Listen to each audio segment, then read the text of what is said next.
Welcomes to Ammamma's Nani's Kolam. ఈరోజు early morning పూజతో start చేశానండి వీడియో. పూలు కోసుకురావటం ఇవన్నీ ఏం వీడియో తీయలేదు. జత్వికి లేచేసరికి నేను పూలు కోసుకొచ్చేసాను ఈరోజు. తర్వాత పూజ అయిపోయిన తర్వాత నేను బ్రేక్ఫాస్ట్ కింద ఇది కర్డ్ రైస్ రాత్రే తోడు పెట్టుకుంటున్నాను కదా, అదే తింటున్నానండి నేను 3 డేస్ నుంచి. చాలా బాగుంది. మధ్యాహ్నం లంచ్ కూడా ఆకలి కూడా అనిపించట్లేదండి. పొట్టంతా కూల్గా బాగుంటుంది. అది జత్విక్ ఏమో ఇడ్లీ వేసానండి. ఇడ్లీని నేను వీడియో షూట్ చేయలేదులేండి. రోజు ఏం చేస్తావు అని నవ్వుతున్నాడు. ఆ తర్వాత బ్రేక్ఫాస్ట్ అయిపోయినాక రిలాక్స్గా ఏసీ రూమ్లో కూర్చుని లూడో ఆడుకున్నాం జత్విక్ నేను. జత్విక్ ఇప్పుడు 1 వీక్ నుంచి ఏమో లెక్కేసుకుంటున్నాడండి. 14 టైమ్స్ విన్నర్ అంట జత్విక్. నేను అసలు ఒకసారన్నా విన్ అవ్వలేదండి. 16 అయిందా ఈరోజుతో? ఈరోజుతో 16 అయిందంటండి. అది నేను ఒకసారన్నా గెలవలేదంట. మనం గెలుస్తుంటే ఆట మిక్స్ చేసేస్తాం అన్నమాట.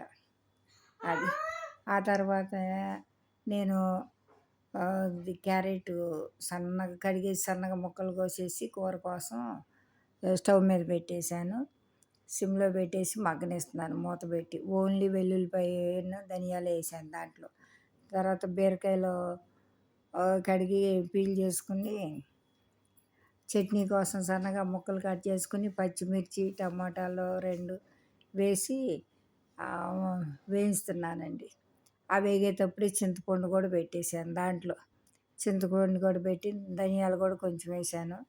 సరే ఫ్రిడ్జ్లో కొత్తిమీర కూడా ఉంది. కొత్తిమీర తీసి కొంచెం కట్ చేసి వేసాను చివరిలో స్టవ్ ఆపిన తర్వాత. ఆ తర్వాత తీసి ఎండగా ఉందని మిక్సీ రోడ్డు దగ్గరికి వెళ్ళట్లేదండి. ఓన్లీ మిక్సీయే యూజ్ చేస్తున్నా. మిక్సీలో వేసి చట్నీ చేశాను. చట్నీ చేస్తే చట్నీ అమ్మో నేను తిన్నాను ముందే చెప్పేస్తున్నాడు మా జత్విక్. చట్నీ తీసి తాలింపు పెట్టారండి. తాలింపుకి శనగపప్పు అవన్నీ వేయలేదండి. పంటి కింద గుచ్చుకుంటే అని అంటారని ఓన్లీ ఆవాలు జీలకర్ర ఇంగు వేసుకుని తాలింపు వేసుకున్నాను కరివేపాకుతో. చాలా టేస్టీగా ఉందండి. ఈ రకంగా మధ్యాహ్నం లంచ్ ఇలాగ పూజ చేసామండి. బ్రౌన్ రైస్ వాడుతున్నాను 3 డేస్ నుంచి. తింటున్నాడు జత్విక్ కూడా, ఏమంటలేదులేండి. బాగానే ఉంది, అలవాటు పడ్డాడు. హైదరాబాద్లో కూడా ఫస్ట్లో వండినప్పుడు చిన్నప్పుడు మనం పూర ఈ బియ్యం వండుతున్నారు, ఈ కలర్లో ఉంది రైస్ అని అది తక్కువ అనుకునేవాడు. కాదమ్మా ఇదే కాస్ట్ ఎక్కువ డబుల్ ఉంటుంది అని చెప్పా అని. అలానే పిల్లలు ఎంత ఆలోచన అనిపించేది. సరే ఆ తర్వాత లంచ్ అది పూర్తి చేసుకున్నాక ఈవినింగ్ డిన్నర్ కోసం కూర ఉందని చెప్పి చట్నీ ఉందని చపాతీలు చేసా. వాడు ఎందుకో ఇష్టంగా తినలేదు, ఈ పూట వద్దన్నాడండి. ఇక సరే అని చెప్పి పక్కన పెట్టేశాను. సరే తర్వాత నేను మరలా చివరిలో పూజ వీడియో యాడ్ చేశాను. పూజ ఏంటి మరలా యాడ్ చేశారు అనుకుంటున్నారేమో.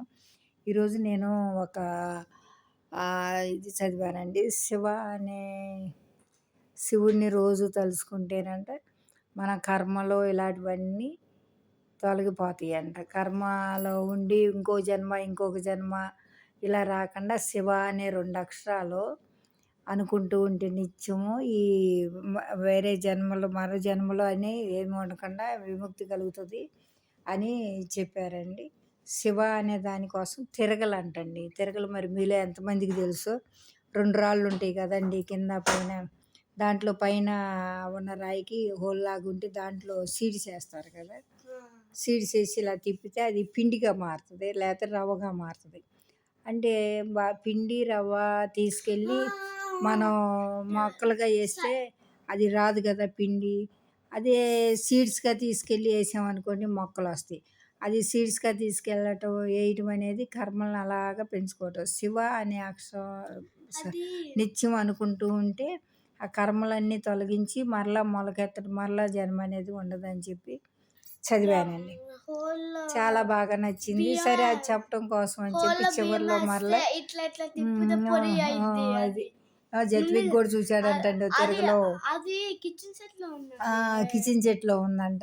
ఆడే ఆ కిచెన్ సెట్లో జెస్సీ అన్న వీడు ఆడే కిచెన్ సెట్లో. అది అలా పిండిగా అయితే మొలకలు రాదు అంటే మరుజన్మ ఉండదు. అలాగే శివ శివ అని అనుకుంటూ ఉండండి. కర్మలనేది మరలా ఇంకొక జన్మలో అనుభవించటం ఇలాగ ఉండదు అని చెప్పారు. చాలా నచ్చింది. అది చెప్దామని మేము చివరిలో వీడియోలో ఇది